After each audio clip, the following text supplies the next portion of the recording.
Audio Jungle.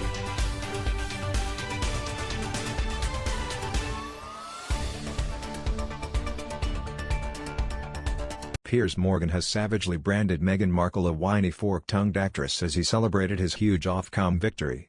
It comes as the former Good Morning Britain anchor was given the all-clear by Ofcom, after they found that he hadn't breached editorial code with his on-air comments about Meghan. The broadcasting regulator had received a record 58,000 complaints against ITV over his comments about Meghan Markle on his Good Morning Britain show back in March. However, Ofcom concluded that Piers, 56, was not in breach of their broadcasting code, noting that he was entitled to say he disbelieved the Duke and Duchess of Sussex's allegations. 56-year-old Piers was quick to celebrate the win on Twitter, declaring that he was delighted with the conclusion and slamming Meghan by saying, "Resounding victory for free speech and a resounding defeat for Princess Pinocchio." But that's not the end of it, because he published more scathing words against the Duchess in his latest Mail column today. In his bombshell column, Piers highlighted the importance of free speech and cited former Prime Minister Winston Churchill before launching into Prince Harry and Meghan. The journalist kicked off by claiming Harry and Meghan think they both have the right to drop endless bombshells about their family as well as the right to censor and silence anyone who challenges them. Piers accused Meghan of making outlandish claims such as a secret wedding and Archie's princely ban, discarding them as nonsense and Meghan herself as a demonstrable liar.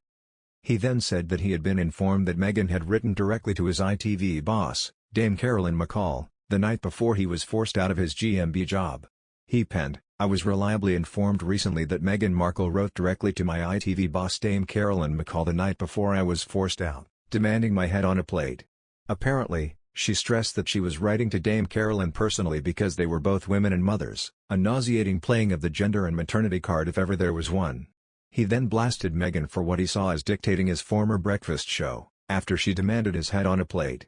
He fumed, "What has the world come to when a whiny fork-tongued actress can dictate who presents a morning television news program?" He confessed that he was obviously delighted that Ofcom had supported his right to express his opinion on air, saying that as Ofcom mentioned, to have restricted his right to disbelieve her and Harry would have been chilling. He hailed the findings as a resounding victory for free speech and a resounding defeat for Princess Pinocchio's. He cheekily concluded by asking for his job back, adding just one question remains, "Does this mean I get my job back?" The Ofcom complaints came following 2 episodes of Good Morning Britain which aired on the 8 and 9 of March, the mornings before and after Harry and Meghan's Oprah interview was shown in the UK. In the CBS Oprah interview, Meghan had stated that she had previously suffered from suicidal thoughts whilst living in the royal household and didn't want to be alive anymore, but that she did not receive adequate help from Buckingham Palace. She also alleged that an anonymous member of the royal family had questioned how dark their son Archie's skin could be. However, Piers blasted Meghan the next day by saying that he did not believe a word she said, and later walked off the program after clashing with Alex Beresford who had defended Meghan. It was then announced that Piers would be leaving the show that evening. Ofcom's official decision summary on Wednesday, 1st of September, read, "This was a finely balanced decision. Mr. Morgan's comments were potentially harmful and offensive to viewers, and we recognize the strong public reaction to them. But we also took full account of freedom of expression.